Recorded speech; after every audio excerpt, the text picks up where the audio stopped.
Ұлы Отан соғысында осындай бізге жеңісті жақындатуға атсалысқан мынау ата-бабаларымыздың рухы желеп-жебеп жатсын.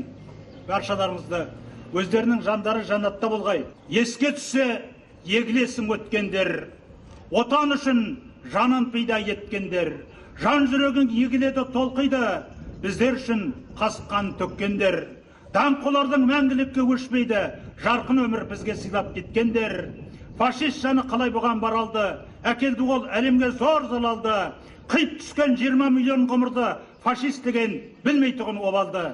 Әділетті Алла шешіп кейтілер, атқан оғы өзіне кеп қадалды. Мақал бар ғой, қанша қырғын болса да өледі деп ішіндегі ажалды. Аз да болса сол кеткеннің ішінен кейбіреуі елге аман оралды.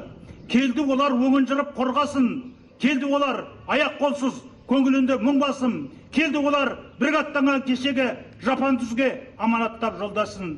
Сол ағалар, сол заманды кешкендер, не қылды екен сіздер сөйтіп жеткендер, маған салса айтар едім сіздер деп, ұлы жеңіс шежіресін шерткендер.